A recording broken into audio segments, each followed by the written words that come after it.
My name is Farhan. Today you are going to solve question number 10 from 2022 past exam. This question requires you to calculate the credit sales by preparing the accounts receivable ledger account. You're also required to prepare the income statement. This question has few complications, so make sure to focus and follow through the entire content for an excellent understanding on how you can handle similar questions in the main exam. With that being said, let's get started. Crackles is an emerging business in the electronics industry. The business reports monthly and uses 100% markup on inventory. Inventory is sold both for cash and on credit and is purchased on credit. So we are given some data for April 2022. So we are given all the cash receipts for cash sales, cash collections from accounts receivable, and the GST that we have collected. We're also given cash outflows or cash payments for wages, advertising that we have prepaid, the payments that we have made to accounts payable, and any GST that we have paid. We're given some additional information here that we need to include in our workings. The first requirement of the question is to prepare the accounts receivable account and determine the credit sales for April 2022. So on the right hand side, you can get to see all the workings that I've done. So I'll explain you each and every step. Starting with the sales returns excluding GST that I have calculated.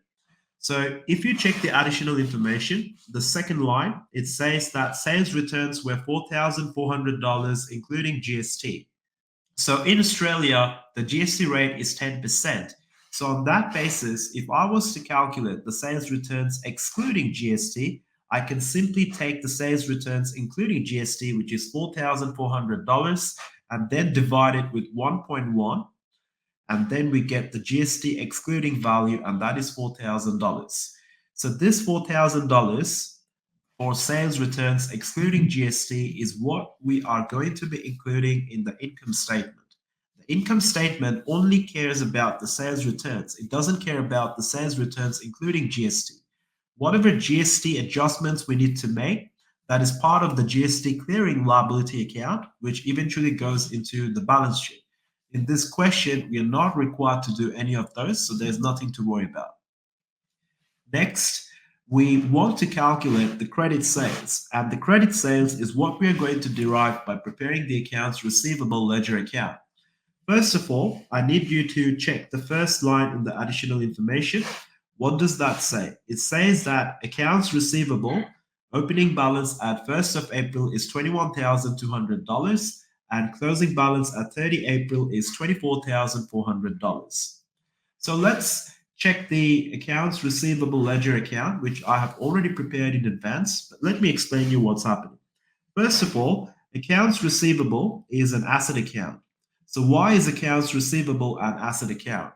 Because these are the people to whom the business has sold goods on credit. So these are the credit customers of the business. The business expects to receive economic benefits from these customers in the future. Now, because this is an asset, all assets by default must be debited, which also means that the opening balance of the asset will always be debited within the ledger account, and the closing balance of the asset will always be credited within the ledger account. Assets, when they increase, we debit them, and assets, when they decrease, we credit them. So starting with the opening balance, which we have included for 1st of April 2022, and that is $21,200. And then we have included the closing balance at 30 April 2022, and that is $24,400. All right, so these two lines are taken care of. What's next? Next, I'm including the sales returns, including GST, and that is shown on the credit side of the ledger account, and that is $4,400. Why do you think we are including the sales returns, including GST, on the credit side of the accounts receivable ledger account? Sales returns refer to returns for items that we have previously sold to our customers.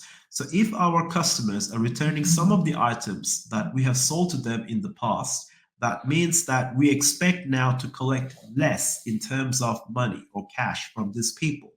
So this reflects a reduction in the balance for accounts receivable, which means this reflects a reduction in the amount of assets, the amount of expected future economic benefits that we will receive from these accounts receivables. So therefore, this reduction is being reflected by including on the credit side, because the credit side of an asset account simply refers to any reduction that we have. So sales returns including GST of $4,400 refers to the reduction in accounts receivable. And that is why it is included on the credit side. Always remember to include the sales returns including GST. This is because accounts receivable are the credit customers of the business. And when we sell them, we also sell them the value of the item plus an additional 10% of GST, which is known as the goods and services tax that these customers have to pay to us. And we are collecting this on their behalf, and then we will be sending this to the government eventually as a business. Okay, so let's move on to the next thing, which is to check the cash receipts section. And if you check the cash receipts section, you can see that we are given the accounts receivable 80,400. This simply refers to the cash collections from accounts receivable during April 2022. So whenever we are collecting the cash from our accounts receivable, that results in a decrease in the balance of accounts receivable, because these credit customers who were assets initially now have paid us. And therefore, if they have already paid us, then they need to be reflected as a reduction within the ledger account. And when assets go down, we credit them. So within the ledger account on the credit side, you can see that I'm including bank of $80,400, which reflects a reduction that is due to the cash collections from accounts receivable. Now, this highlighted section is what refers to the credit sales that we need to derive ourselves. So how can we find this amount? So let's assume we do not have this amount to begin with, and everything else on the debit side and credit side is what we can see at the moment. So what are we going to do now? How do we balance this accounts? We find the total of everything on the heavier side, which if you take a quick glance, you can understand that it's the credit side.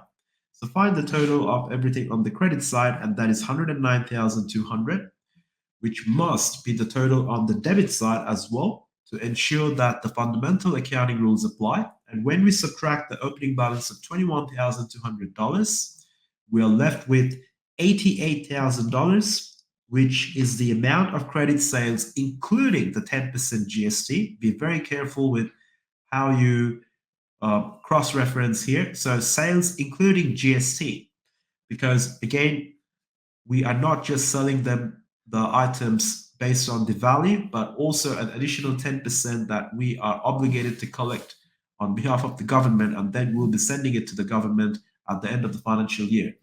So sales including GST is $88,000, and that's all taken care of. However, the question is asking you to find the credit sales for April 2022, and that needs to be excluding GST, which is the amount that we will be showing in the income statement. So how do we find the GST excluding credit sales?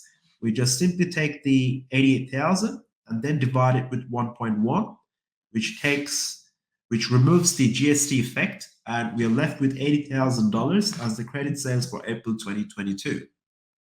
So now that we have got the credit sales, the total sales that we need to be showing when we prepare the income statement is credit sales plus cash sales. So the credit sales are $80,000, which is what we have just derived, and the cash sales are $30,000. And if you check the cash receipts section, you can see cash sales of $30,000 have been given to us. And you can also see the first paragraph of the question, which says that inventory is sold both for cash and on credit. So total sales equal to credit sales plus cash sales, which is $80,000 plus $30,000, and that's $110,000. Now, if I was to find the net sales, given that we already know the sales returns excluding GST, that should be calculated as 110,000, which is the total sales excluding GST, minus 4,000 in sales returns excluding GST, and that gives us $106,000. Again, GST is not included in the income statement. That is taken care of within the GST clearing account, which is a liability account, and that reflects in the balance sheet current liabilities section. So we do not have to worry about GST in that case. Now, another thing I will need you to understand is if you read the question, the second line of the first paragraph of the question says the business reports monthly and uses 100% markup on inventory. All right, so 100% markup on inventory simply means that the cost of goods sold can be calculated by dividing the net sales with 2, and that should give us $53,000. So what this is referring to is that the items that we are selling to our customers, obviously they have some cost, right? And that cost refers to the amount that we had to pay ourselves as a business to purchase it from our credit suppliers, who are also known as the accounts payable. So 100% markup on inventory in this case refers to whatever we are paying to purchase that amount, purchase that inventory from our accounts payable. We just simply double it and then we sell it to our customers. And that is what we're referring to as 100% markup. So if you know the net sales and you know that the markup is 100% and you are interested in finding the cost of goods sold, you simply take the net sales and then divide it by 2, and that gives you $53,000. So let's do the second part of the question, which requires us to prepare the income statement for the month ending 30 April 2022. So I'll explain you each and every line. So first of all, we already understand we got sales of $110,000 excluding GST, and this $110,000 is the cash plus credit sales combined. And then we are subtracting the sales returns of $4,000. We're left with $106,000. Then we are subtracting the cost of goods sold, which is $53,000 based on the 100% markup, and that gives us a gross profit of $53,000. Now, I need you to check the additional information again, and you will see that the third point mentions about a physical count revealed that $160,000 of inventory should be at cost. After applying the lower of cost and net realizable value, the valuation was $159,800. So the lower of cost and net realizable value refers to the amount that you should be able to sell your inventory for at the moment. And you can see, based on the original cost of $160,000, we have experienced a $200 reduction. This could be due to obsolescence, or probably the stock was out there in the warehouse for a long time, which we couldn't sell. And over time, the stock lost its value. And because of that, the new valuation is $159,800 based on the lower of cost and net realizable value. So as you can see, we have a $200 reduction. So that is referring to the inventory that we have lost, which is also known as the inventory write-down. And we are going to subtract this from the gross profit. And what we get is the adjusted gross profit. So we are subtracting inventory write-down of $200 from the gross profit of $53,000, and we get adjusted gross profit of $52,800. Now, if you had any other income or other revenue, such as discount revenue, you could be adding that to the gross profit as well, and you would be calculating the adjusted gross profit afterwards, which is not what we have in this case. We do not really have any other income. Now, let's move on to expenses. So we only have 2 types of expenses. Actually, we have more than 2 types, because you should also consider cost of sales and inventory write-down as an expense, but they're not part of the expense section. Although we call them expenses, they're part of the trading section, which we utilize to calculate gross profit. So starting with the advertising expense first. So read the question, and it says that advertising was paid in advance for April and May. So whatever amount for advertising we're given here, that's $7,500 prepaid. So prepaid here refers to obviously payment in advance, and this $7,500 is for 2 months. So check the right-hand side where I've done the workings. So prepaid advertising is $7,500 for 2 months. Then the advertising we will expense, we will consume, or we will incur per month is simply $7,500 divided by 2, which is 3,750. So that is what we have included here. $3,750 is the advertising expense that we have consumed or we have incurred during the month of April. Next, we have got wages expense, and let's check the cash payments for wages that we're given. So it's $14,000. All right. Now, let's read point number 4 and point number 5 in the additional information. The point number 4 says the business operates 7 days a week and wages are $500 per day. All right, so let's stop there. 7 days a week and wages are $500 per day. So during the month of April, we have got 30 days in total. And we know every day the wages expense is $500. We are preparing an income statement that is only concerned about the wages expense for the relevant month of April. So the total wages expense, given that we incur $500 of wages expense every day, and given that we have 30 days in April, becomes $15,000, which we just calculate by simply multiplying 500 with 30. And you shouldn't be worried about anything else, and you can include that number straight away here, because in the income statement, we include the actual expense that we have incurred and consumed. But I want to have another discussion regarding the accrued wages.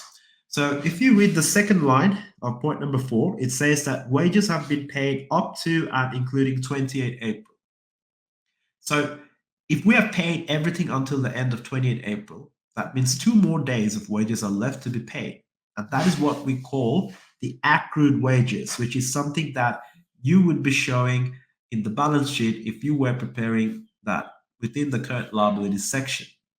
So the 2 days of accrued wages would be how much? 500 times 2, which is $1,000, given that we are paying $500 every day.